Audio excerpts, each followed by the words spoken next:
Welcome to Hugh What Where, the show where curiosity leads the way. I'm Hugh Views, and I've always been intrigued by people, their stories, their thoughts, and the little things that make them who they are. Some questions may stay surface level, while others might dig a little deeper. Let's see where we go with today's guest. Rosie Beck makes beautiful art pieces full of texture with her hands. Whether she's crafting, building, or simply rearranging a moment into something more meaningful, there's a quiet intention behind it all. She prefers to stay behind the scenes with nature, but her work is grounded in care and rarity. Over the last couple of years, I've gotten to know bits and pieces, and I cannot wait to discover more now. Thank you for joining me, Rosie. Thank you for having me, Hugh. I'm so excited. I'm so excited to talk to you. A no interruption chat. Yay. All right. So my first question is, what kind of materials feel most like you? Malleable ones. Yeah, like Ones what I do can you get my hands in. Yeah. you work Ones... you work with clay, right? Yeah, I work with clay, but I mean, I also cook a lot and I garden a Okay. lot. So I think that they're all intertwined. And there's something that happens when your hands work, whether it's intentional or not, that your brain kind of goes into a space of maybe being really aware of time and what's going on. But there tends to be this, like, I don't know. I think I first identified it when I really got into making art, was about like this idea of lost time. Like you could be Oh. doing anything with your hands and then you look outside, you're like, when did it get dark? Holy shit. You know Yeah, what I yeah, mean? Like, right? yeah. So I mean, it's interesting because so much of my work has been with my hands, and then I had a elbow injury and surgery, and so I had to figure out, like, how do I keep that tactility present. Oh, And wow. so that was really tricky because I started using other tools to try to make up for that. But I think there's something to be said for the handmade, and I think that it goes back to, in what you said earlier, like the rarity and the care. Like, I Yeah. mean, some things are, some things can be done in additions. There's casting, and I'm doing some things that definitely have the possibility for additions. And I think there's something to be said for that because it's more approachable, it's more accessible because there's more Mhm. than one. But I think, yeah, I like having my hands in those things. and, I and like that and yeah, I like that you turned it to food too. That was so good. yeah. Yeah, I also enjoy tactile things. So like just seeing what you create, it's like you have beautiful pieces. Like it's so amazing. Where do you keep the things that you've made when they're not on display? Well, some of it I have sold some pieces, so I'm really Okay. thankful for that. But our house has an attic and a basement, and I have a studio. I try not to keep too much work in the studio. I've made a few big pieces, and I'm kind of stuck with them on rollers, or the piece itself is like a container for other things, so I can store stuff in it when it's not being exhibited. But I live with some. Okay. I live with some of it, but yeah, it gets stored, which is kind of sad because then I guess it just lives like on a web page or whatever. Yeah, but when it gets like revisited, I'm sure it's got to spark something like, oh yeah, that's right. Like I forgot I made this type of a thing, right? Where you're like, you Yeah, see it again like months totally. later. That's so good though. That's I so cool. Like just you have like a little yeah. gallery in your house. I destroyed some work too. I destroyed a Oh, bunch of work. I destroyed a bunch of work when I sold my other house near where I work, and I was throwing them on the ground and they wouldn't break, and I was like, shit, I spent so much time packaging this stuff really carefully and I can't break it on an asphalt driveway. What the oh my, hell's going on, you know? oh my So gosh! I didn't It's break a lot, but I broke some, and then I had some other pieces that weren't clay, and I cut them with a sawzall, and then really destroyed them and took them to the dumpster. But some pieces I've recycled parts of, so yeah. okay. I was gonna Um, ask. Yeah, so you can recycle some of it. some of it I could, not the stuff I'm working on too much now, but the Yeah. stuff before, yeah. But the thing about clay, like, clay's pretty amazing. It's soil, right? Like, Hmm. maybe not all soil is clay, but all clay is soil. So before it Oh. goes in the kiln, it's totally able to be transformed. right? It's like dirt. Like dirt's dry and then it's wet. Like Yeah. as long as it doesn't get to a high temperature, then it stays in this transient, changeable state. And I really like that because that's one of the reasons I work with it is because it's so transformative. So if I decide I make something and then I change my mind and I don't put it in the kiln, I can just throw it into water and it'll slack back down Oh, to wow. sludge. So there's like an editing that can happen ahead of time, which is really amazing. And one thing I actually just picked up a hydrophone a few days ago, What is and that? a hydrophone's a waterproof microphone. Oh. So I can actually put a microphone into um, like a bone dry sculpture in water and listen to it disintegrate in the water and go back to sludge because it actually makes noise. You can hear it. Like you can hear it if you sit over a bucket, you can hear it. It's like I don't know if you can ever hear it when it rains, but it's like when it absorbs the water, it makes noise. So I want to have Wow. some sound for some pieces. Wow, So I cannot please share that when you get that done. Oh my gosh, that sounds so cool. Like, just yeah. no pun intended, but like it seems like it would just be like I don't know, like almost a comforting thing where you're hearing that like your art just like falling apart, but like also just the sound that it makes. Oh, that scratches my brain in a way that I just can't get behind.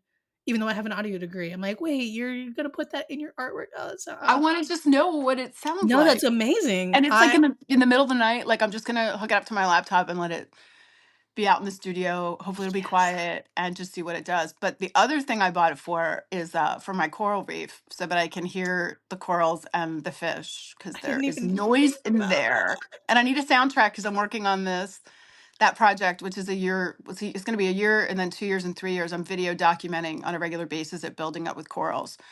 So I want to know now what it sounds like now and then what it sounds like in 3 years. Yeah, that'd be a great use for a soundtrack, like Yeah, because otherwise, what's the sound gonna be on my video? yeah, Like, well, I don't fake I fish don't know, flubbering around. some freeware, like, I don't know. Yeah, no, that's such a great idea. Oh, I love that you're doing, like you're utilizing all aspects of your projects, and I oh my gosh, I enjoy that so much. I'm No, trying. Yeah. you like, I've never even would never even think about putting a microphone yeah, I can't wait to see how that comes out. When do you notice textures, like, in patterns in life? Because your art is so heavy on the texture. Like, is it like, can shirts bring up something? Like, I know shirts have different, like, cloth. Do you have anything that, like, inspires that? Or is it just, like, you make it and you're like, "Oh, yeah, that looks and feels cool?"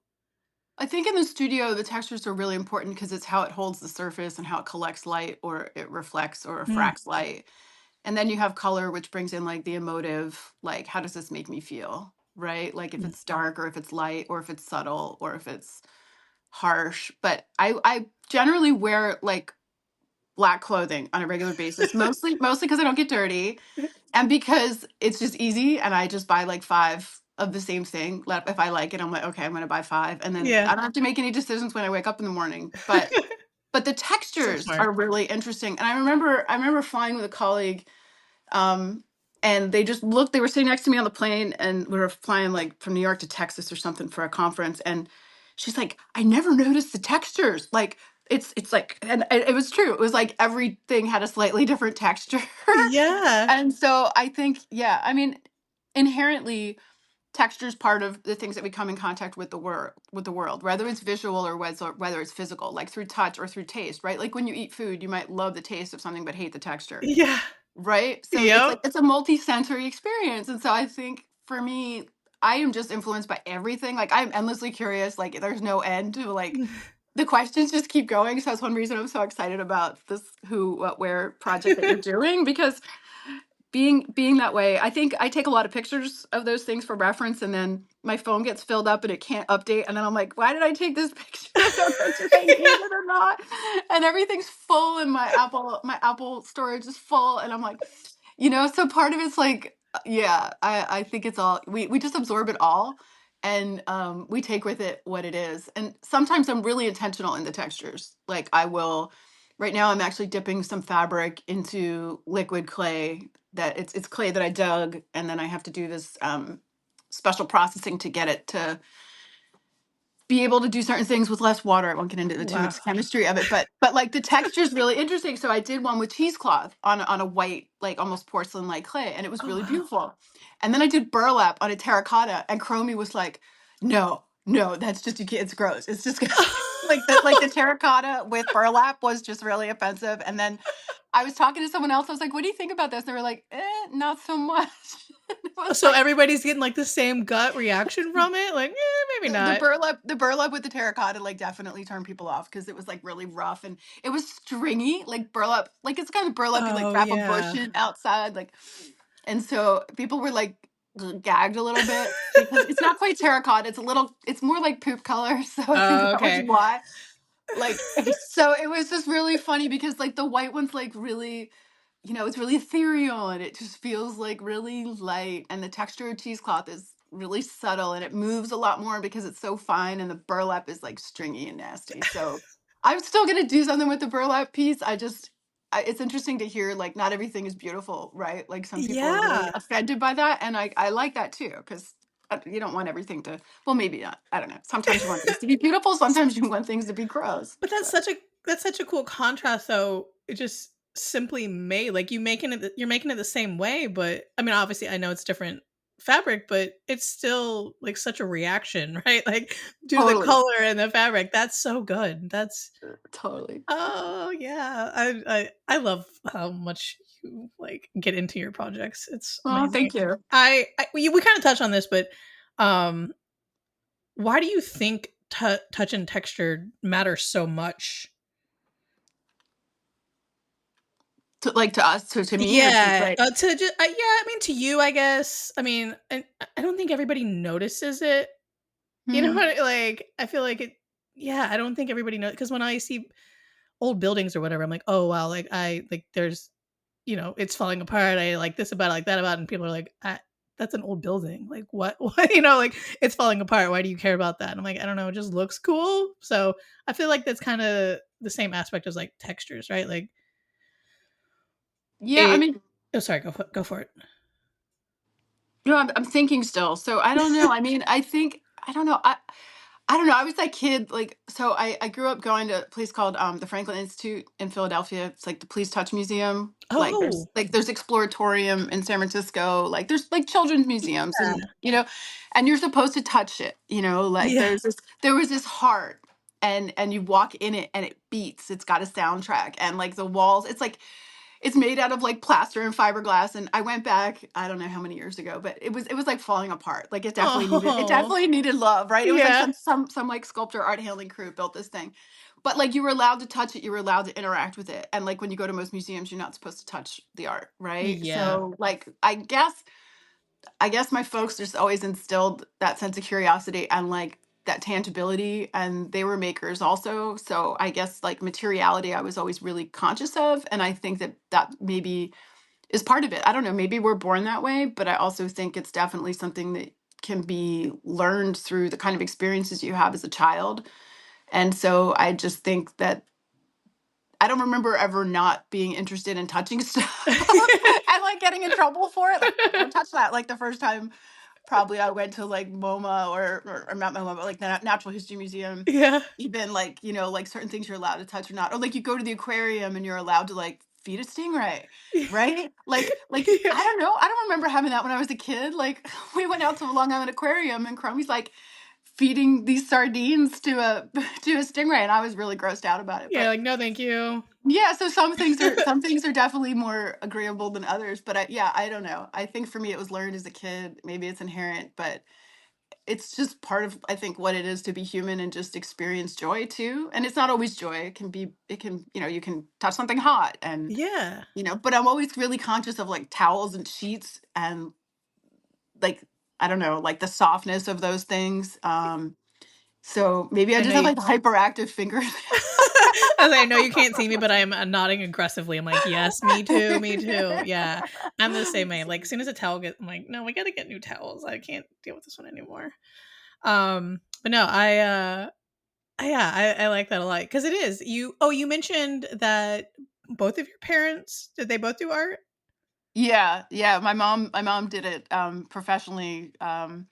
and my dad did it as kind of a hobbyist. Nice. But he would have liked to, I think, done that. So my dad did photography and Ooh. woodworking, and my mom did stained glass. Oh, wow. So there was just always like a little space in the house that was like, I don't know. My mom had there was this little bedroom in between mine and the bathroom, and I used to step out, and we had shag rug. And I remember like I'd get glass in my heel because she Oh, would track no. out glass. And I remember just being like, okay, you can take it. Like I just like put shoes on to go to the bathroom. But yeah, so I just grew up with that.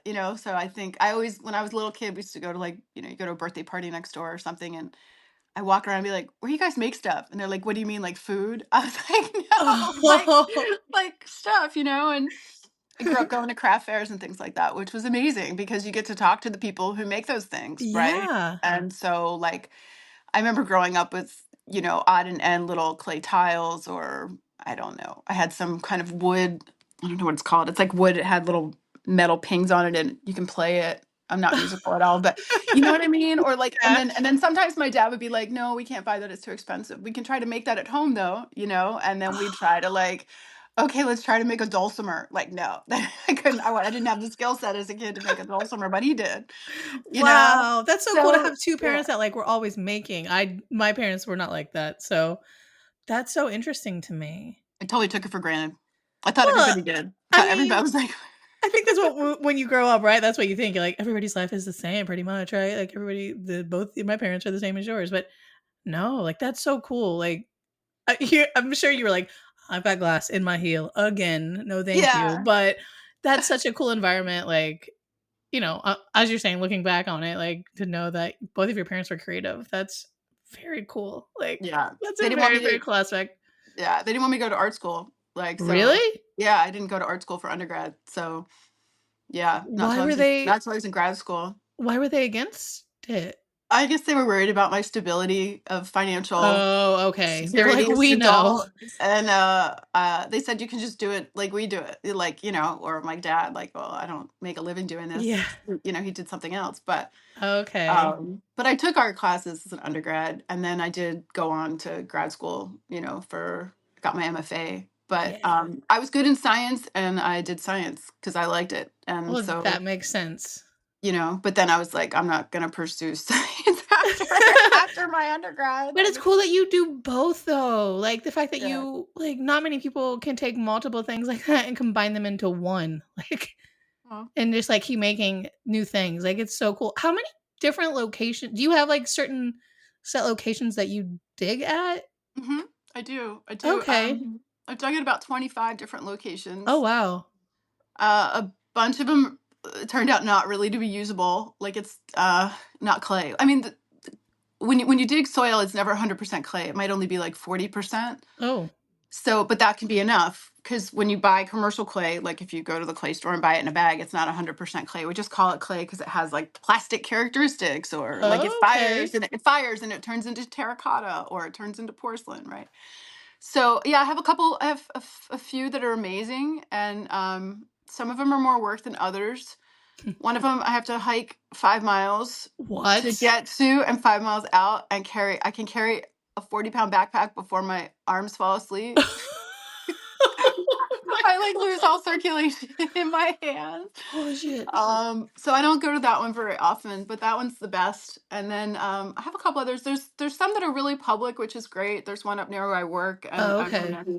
gonna bring some of my students out there because it's a county park, but the clay's not great. So I wish that you could get both. I wish you could get like amazing locations. You didn't have to hike or trespass. I really, really, really try. I don't trespass ever on private property, especially Yeah. in upstate New York, because people own guns. So I You're like, I definitely don't value want to my do that. life. But yeah, some of them are a little bit off the grid. So yeah, I guess I have about four that I like now, and I'm always looking for more. And so I've been testing all these different ones out and see what they do. And then I started doing soil chromatography, which is Yes. a photographic sort of process where you take silver nitrate, paint it onto a filter, and then I mix the soil with another material. I forgot what that's called, sodium something or other. And You you could make it titrate, up. I wouldn't you know. titrate it out, and then you get this like if someone wants to see it, you can just Google soil chromatography, and you get this like disc of like a fingerprint or a portrait of that particular soil. So each of my clays now have like a picture. Like it's like their mugshot or their Yeah, PFP. It's yeah, like right? It is, it's and their it is, PFP. it's true, 'cause it's a circle. I've seen those pictures. Totally. Yeah, and some are beautiful, some are kind of dull, and like what the characteristics of them are indicate like how healthy the soil is or not. Because we don't think about Oh, soil as like soil's a living microbial like biosphere. Like it has living things in it and it has organic matter, and some soils better than others. And so like it has different characteristics. Science doesn't really respect it as a method of um like using it in scientific studies, but for me it's like a visual tool of like okay. I wanted to have its PFP. I wanted to have it, I wanted to have its own like picture, you know, its No, own it thing. reminds me of, like, when you showed me, it's like, the like, when if you slice a tree, right? Like, it was like the rings of its life almost. Absolutely. Like, that's what it reminded me of, and it looked beautiful. It's like, "Oh my gosh," like, I had no idea. I had no idea soil was there's that many characteristics of it and could make so many different colors. I just didn't realize that. Um, oh, was I gonna ask you something about color? Oh yeah, how do you get the colors in your pieces? Is it all just clay? The older work I use glazes and something called Okay, okay. underglazes. So the older work where it's like really bright and vibrant, like kind of coral colors, those are pigments that are either painted on the clay before or after it comes out of the kiln, so it has like a base coat, almost like gesso, like on a Okay, painting, right? Like yeah. like you could put white gesso on a painting, or you could like put some pigment in it and make it purple. And then I use different glazes that have different characteristics, whether they're glossy or matte, or they crawl, or they bubble, or they craze. And then they all have different like refractories in them, so they melt a different amount. It's sort of like a cookie, like a peanut butter cookie melts out different than a chocolate chip cookie. I know, Yeah. but just like because there's a different amount of butter, it's like the same thing with ceramics. It's like it's about temperature and melting. So each of them have really different characteristics. Some are commercial, some I make. It really depends what I'm going for. So the color sometimes is built into that material, and then other times the color is built up through like a base coat or mixing other pigments together. And that's very intentional. Like I have a palette. I don't know. Under glazes, I probably have a palette of 7 or 8 colors, and then glazes upwards. I don't know, over 100. And Oh, then wow. and then I'm not a statistician, but combinatory of like one over the other, one under the other, or one in combination with like it gives you like I don't know. I think it's like a million combinations when you do all the math. Wow. I don't know the numbers, so I can Yeah, figure it that I out. mean, that But makes sense though, like, depending on how you mix it is a totally different outlook. Wow. Wow, that's so and cool that there's you're able to do testing. You that. got to test it all. So like I have a glaze wall that's just Oh, yeah, like I because when have you fire it, it changes, right? Yeah, yeah, like, Oh, it can wow. look like purple in the jar and then blue when it comes out of the kiln, so you can't trust it when you work on it, like, you have to know what it's gonna do, or just be fly by the seat of your pants and be like, "I'm just gonna put it all on there and see what it does."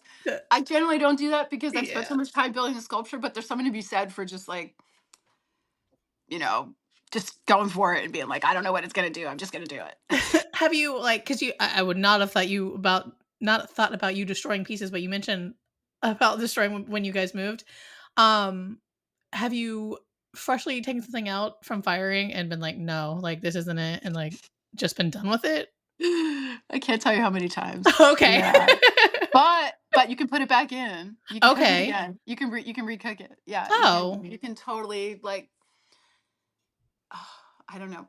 I probably one piece that I loved, it probably fired like 8 or 9 times till I wasn't offended by it anymore. And then it was like then it was good. I didn't realize you could do it that many times. Like, so is it, like, something that you can add is it the add water to it and then You do it, just or put more is it glaze just on a it. totally So like separate you let's say process? you could take your favorite plate out of your cupboard, right? Oh. And you could send it to me and say, "Hey, make Yeah. this purple and yellow stripes on this." And I could do that and I could send it back to you. Like you can reglaze almost anything, whether Oh. or not it actually works with the chemistry of what's on there or not. I had a friend who used to go to like yard sales and different places and buy like really nice stuff, and she used to make photographic transfers and put stuff on there and then resell them. right? Like you can totally, I mean, it's totally Oh, DIY it. wow. You Yeah. can do whatever. So it just depends. There is a point where you can't put more on because it does melt, and like if it melts off, but you can do something called down firing, which is really cool. You can start at high temp like porcelain, and then keep firing at a lower temperature so the original stuff stays put, and then all the new stuff on top only melts. And then you can take it to a lower temperature and put new stuff on, and that only melts. And so that's one way to solve like a really fucked up glaze situation, and it's called firing down. So if you know that, then you can salvage it. The question is what is worth salvaging and what isn't, right? Yeah, and it's Yeah, because it's materials, and all it costs money time. to That's run a so much kiln, and time. energy Yeah. and those sorts of things. So part of it is like, when do you Yeah. say, I just screwed this up? It never should have gone to the kiln in the first place. What was I thinking? And then like, or really, this piece is really worth me salvaging. And there's something to be said for giving it a chance to live a quality life. I'll give it its chance before you do away with it. Yeah, I Do have you one here in have my easy studio. access to a kiln? Yeah, yeah. Oh, okay. Oh, that's Yeah, amazing. it's So, kind of yes, you have necessary unless you all-time like access to that. pay for studio time, which a lot of people do. It just makes more sense for me to have one here. So, and it's cheaper in the long run, but it's an Ye investment to buy Yeah, it it. But does. paying studios, well, it's what I do. Yeah, but you're It's what so I into do. it. You are full on. Yeah, exactly. Oh, it's so good. How did you get into all of this? Like, when are you like, So I'm gonna there's start this digging. company in Montana that owns a talc mine, like talcum powder. And talc is like half of my clay body. The other half is all Yeah. clay, and that comes from Kentucky. And so, like, they sell, big bags. You get 50 pounds of this, you get 50 pounds of that, you mix it together, and you make your clay, right? Just like making cookies. And they basically said, we're not selling to the Uh-huh. ceramic community anymore. And I was like, what? It wasn't like it became extinct, because a lot of these materials become extinct through mining, right? Like, there's certain things that, like, oh, you Oh. used to be able to get, like something called Albany slip used to be in the ground over. Um, I forgot the college over there, and like there used to be a brickyard there, and like it got all dug up and it got used, and you can't get Albany slip anymore. The funny thing about that was, Oh, wow. you can now. It's not Albany slip, but it's something similar because somebody found it, right? But somebody, Wow, so yeah, yeah, somebody came somebody dug in like a upon it, slightly like, different stumbled spot and upon then it? found it, so they thought it was extinct and it wasn't. Wow. But the thing is that the talc people basically said we weren't selling to the ceramic community anymore. So like all of us freaked. Everybody who uses this material, like low temperature terracotta, not terracotta, mostly white, it's called earthenware. We're like, what are we gonna do? And I'm just like, this is crazy. uh I have a friend who digs clay. I'm like, I want to learn how to dig clay. So I wrote a grant, and I got a 2-year grant to learn how to dig clay. And so that was like 21, 22, and the project's just been ongoing. So I have a geology collaborator now. I've got a soil scientist collaborator. I've got a landscape architect collaborator and a designer collaborator. So I'm learning about, like, I'm learning more than just what it means to be clay. I'm learning about, like, I don't know. I don't, I know a lot about clay, but I really know nothing about the lithosphere. I know nothing about like the Earth's crust. I don't know, like, okay, what period, like, okay, is my clay Jurassic period? Is my clay before that? Is it 100, like some of the clay I'm using 100 million years Oh. old? Like, I don't know that. I'm learning that, like, right now. And they're able to is that what everybody on the team is Yeah, kinda like, they could just look, they so could they just can walk do with me that? to the I site didn't even and know that was say, possible. this is of a particular period. And I know that based on the geology. And then there's like Whoa. these books you can refer to, the Munsell Color book, when you dig your clay. It's just like Pantone, right? Like Pantone has particular colors. Like you can look at the clay and then you can like Oh, squeeze it a yeah. certain way and see how it bends. There's all these character. Sorry, that's Huxley. He's like, I You're love the all good. Pantones. Yes, I I do. never mind a dog bark. There's like all these characteristics you can have to like figure out like what it is. And there's a really cool app called Soil Web that UCLA has available for free. And you can basically geolocate where you are, and it'll tell you what the ground is. It'll say like mostly developed concrete. Or it'll say like mostly sandy Oh loam, and my it'll say like, gosh. oh, this is Schoharie clay, or this is Cazenovia clay, or this is like not Montauk, but like so there's actually an app to give you information about what the soil is, because there's people who are soil scientists whose job it is to test like soils within regions so that people know how you can build, what you can farm, and how basically you can operate to either protect or destroy like the lithosphere, right? Because like you can't just like in New York City, you can't build a high rise unless you're on bedrock, right? Like you can't develop Governor's Island because half of it's Oh fill yeah, from yeah, like yep. the when they built the two train or something, right? So like so you need all these soil scientists to do that. So like Yikes, so yeah. basically all these soil scientists and art people like get together, and like I use it as an art person, but it's not intended for art, it's intended for soil scientists. But if I hadn't met that soil scientist, I would never have known that this thing even existed. So it's cool. Yeah, see, I am amazed by, yeah, the fact that you literally have taken your science and you've run with it. Like, yeah, I sorry, my brain is So processing it sweet. all because I am You're so amazed sweet. by all of it. Like, yeah. No, just like the fact that, yeah, I sorry, I'm not going to go through the process again. But yes, I'm stunned because I know what you've done, like what the outcome is. So like, prior to all of this, so like the fact that you've taken this and run with it is amazing. Um, I have one final question for you, and it might be a bit of a thinker. It's one I'm asking everybody, and it's how has a piece of advice changed the way you might think, and what advice would you pass on to someone? It doesn't have to be about art. It could be life. It could be whatever. I would say to be a good listener. I think that listening is a Mm. skill that takes time to learn, especially if you've grown up in an environment or a certain cultural norm, that listening is really important. And I think that making sure that the people you talk to are heard is really important, because it's two different like listening can be passive, right? But it can also be active. And then I think making sure they're heard is like you processing what you're listening to. Does that make sense? Yeah. So, Yeah, and I no, it think does for probably that's sure. where like Yeah, my professional absolutely. life, I think of those things, and like what I know now, if what I knew then, like my life would be really like a lot easier. But yeah, I think that would be my advice is learn how to listen and make No, sure that's people really are good heard. I advice. think that yeah, and I think it Like, relates to actually take it kindness in. too. Like my dad always used to talk about kindness, and I think those things like go really far. And I mean, I think that's one thing that's been so great about the space, that I've met so many really kind people like yourself, and like and generous people that like I've learned so much Oh. from. So I think that, being a good listener and Yeah. making sure people are heard is like all based also in like community building and in how we treat each other. And I think just generally like, I don't know, being better humans. I know it sounds totally cheesy, but